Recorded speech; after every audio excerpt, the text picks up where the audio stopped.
अऊज़ु बिल्लाहि मिनश्शैतानिर्रजीम बिस्मिल्लाहिर्रहमानिर्रहीम रब्बि इश्रह ली सदरी व यस्सिर ली अमरी वहलुल उक़दतम मिन लिसानी यफ़क़हू क़ौली वजअल ली वज़ीरन मिन अहली या रब्बि ज़िदनी इल्मा या रब्बि ज़िदनी इल्मा या रब्बि ज़िदनी इल्मा। अस्सलामु अलैकुम व रहमतुल्लाहि व बरकातुहू। मेरी तरफ से बहुत बहुत दुआएं आपके लिए। अल्लाह ताला आपको हर फील्ड में जिसमें भी आप काम कर रहे हैं आपको कामयाब करे।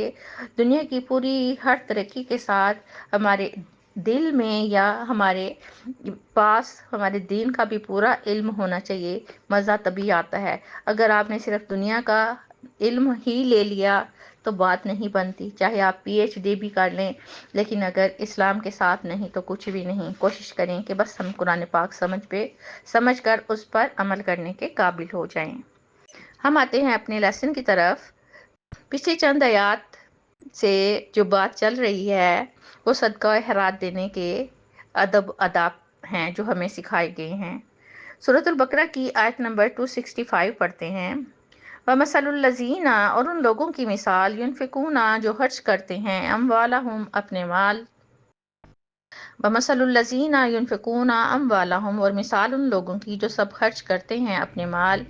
अब्तिगाअ मर्दवातिल्लाहि, अल्लाह ताला की खुशनुदी और रजामंदी के लिए।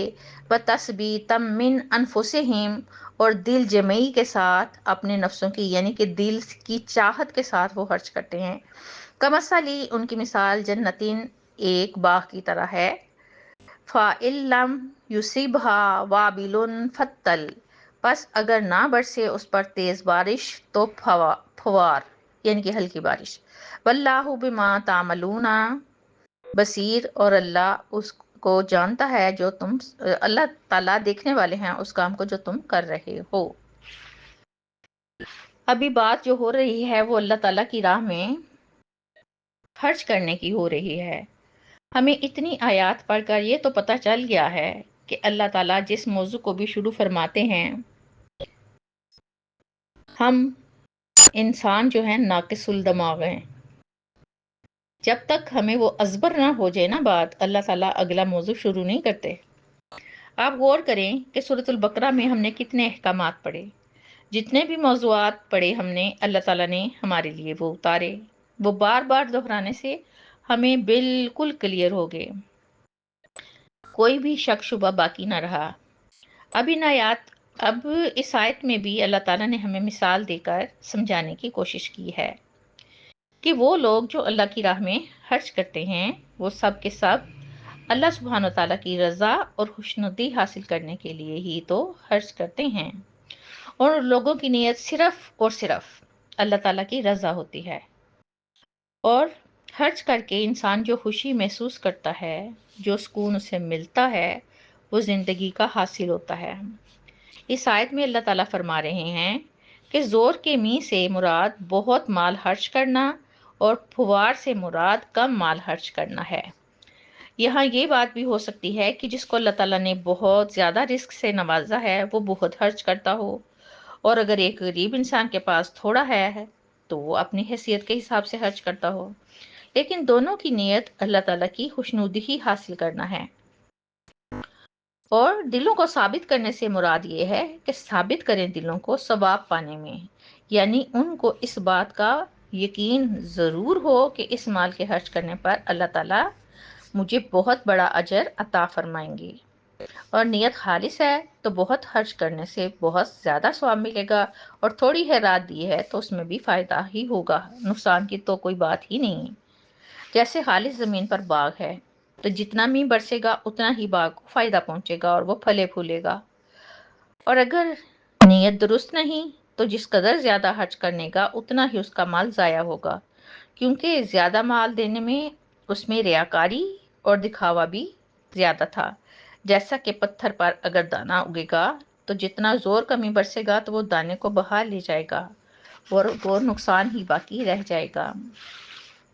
सूरतुल बकरा की आयत नंबर 266 पढ़ते हैं। आ यवद्दु अहादुकुम, क्या पसंद करता है तुम में से कोई एक, अन तकूना लाहू जन्नतुन, के हो इसका एक बाग, من نحیل و انابن، کھجوروں کا اور انگوروں کا، تجری من تحت حل انہارو، چلتی ہوں اس کے نیچے نہریں، لہو فیہا من کل الثمراتی، اور اس میں ہر قسم کے میوے ہوں یا پھل ہوں، وآصابہ الکبر، اور آ پہنچے اسے بڑھاپا، ولاہ ذریات ضعفاء، اور اس کی کمزور اولاد ہو، فاصابہا اعصار، پھر آ پہنچے اس باغ کو بگولا، بگولا آندھی کا، آندھی جب تیز آتی ہے نا تو اسے بگولا کہتے ہیں، فیہ نار فاحترقت، اور اس میں آگ ہو پس وہ جل جائے، کذالک یبین اللہ، اسی طرح اللہ تعالیٰ بیان کرتا ہے، لکم الآیات، تمہارے لیے آیات، لعلکم، تاکہ تم تتفکرون، کہ تم سب غور و فکر کرو۔ پچھلی آیات میں اللہ تعالیٰ نے مومنوں کو خرچ کرنے کی فضیلت بیان فرمائی ہے، اور اس بات کی طرف اشارہ کیا ہے کہ وہ مال جو اللہ تعالیٰ کی راہ میں خرچ کیا جاتا ہے وہ ضائع نہیں ہوتا، بلکہ آخرت میں بہترین اجر کا باعث بنتا ہے۔ لیکن اگر خرچ ریاکاری اور بدنیتی پر ہو تو وہ ایسے ہی ضائع ہو جاتا ہے جیسے کسی باغ پر آفت آ جائے اور وہ اسے برباد کر دے۔ اللہ تعالیٰ اس آیت میں ایک ایسی مثال بیان فرماتے ہیں جو ہر انسان کے دل کو چھو جاتی ہے۔ مثال میں ایک شخص کا ذکر کیا گیا ہے جو اپنی جوانی میں بھرپور محنت کر کے ایک باغ تیار کرتا ہے۔ یہاں بھرپور محنت سے مراد خرچ کرنا، اور باغ کا مطلب آخرت میں ان اعمال کا پھل جو اسے ملے گا۔ وہ خوبصورت باغ کو ظاہر کرتا ہے جس کے نیچے نہریں بہتی ہیں، گویا اس نے محنت سے ایک جنت تیار کر لی۔ اس میں کھجوروں کے اور انگوروں کے درخت ہیں۔ یہ کھجور اور انگور کے درخت گویا دنیا میں اس کے اعمال ہیں جو جنت میں اجر کے طور پر اسے ملیں گے۔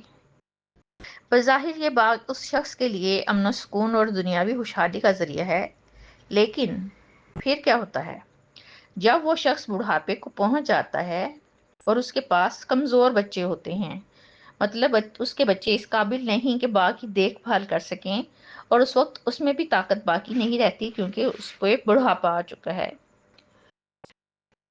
اب وہ اس قابل نہیں ہے کہ کسی آفت کا مقابلہ کر سکے اور نہ بچے اس کے اس قابل ہیں، تو اچانک ایک آندھی آتی ہے جو آگ لے کر آتی ہے، وہ پورے باغ کو جلا کر خاکستر کر دیتی ہے۔ یہ آندھی اور آگ ہمارے برے اعمال کو ظاہر کرتے ہیں جو ہماری نیکیوں کو ایسے ہی کھا جاتے ہیں جیسے آگ لکڑیوں کو۔ دیکھیں، ہم پیسے کو اللہ کی رضا کے لیے ہی خرچ کرتے ہیں نا، تو جب دکھاوا کرتے ہیں تو ہم نے تو اپنے اعمال خود ہی ضائع کر لیے، یعنی ساری زندگی دنیا کی عیش و عشرت میں گزار دی لیکن آخرت کی تیاری نہیں کی۔ اس آیت سے ہمیں کیا سبق ملتا ہے کہ ہم دنیا کی محبت میں اتنا نہ کھو جائیں کہ آخرت کو بھول جائیں۔ ہمارے پاس جو کچھ بھی ہے وہ اللہ کی دی ہوئی امانت ہے۔ یہ دنیا کی شان و شوکت، یہ گھر بار، یہ گاڑی بنگلے، یہ ہمارا جسم کا ہر حصہ، یہ اللہ تعالیٰ ہی کی تو دین ہے، اور اس میں سے ہر چیز نے فنا ہو جانا ہے۔ کوئی بھی چیز ایسی نہیں ہے جس کو جو زوال نہ ہو۔ یہ مثال ہمیں سبق دیتی ہے کہ انسان کو صرف دنیا کے باغات کی تعمیر پر نہیں بلکہ آخرت کی تیاری پر توجہ دینی چاہیے۔ جیسے دنیا کا باغ کسی وقت بھی برباد ہو سکتا ہے، ویسے ہی دنیاوی دولت بھی عارضی ہے۔ حقیقی کامیابی اللہ سبحانہ تعالیٰ کی رضا کے لیے نیک عمل کرنے میں ہی ہے۔ مجھے امید ہے اللہ تعالیٰ جو ہم سمجھانا چاہتے ہیں ہم سمجھ رہے ہوں گے اور ہمیں اس کی پوری سمجھ آ رہی ہوگی۔ ایسا نہیں ہے کہ کسی بات کی ہمیں یہاں تک سمجھ نہیں آئی۔ اللہ تعالیٰ نے ہر چیز واضح کر کے بیان کی ہے، کوئی بھی چیز ایسی نہیں جو ہماری سمجھ سے بالا تر ہو۔ ہم نے جو بھی سبق پڑھا ہمیں پوری طرح اس اللہ تعالیٰ کے احکامات سمجھ میں آ گئے ہیں، ہمیں کوشش کرنی چاہیے کہ ہم ان پر عمل کرنے کے قابل ہو سکیں۔ اسی وقت پھر جانے کا وقت ہو رہا ہے، میں آپ سے اجازت چاہتی ہوں۔ ہنستے رہیے، بستے رہیے، خوش رہیے، آباد رہیے، نئی ویڈیو آنے تک۔ اللہ حافظ۔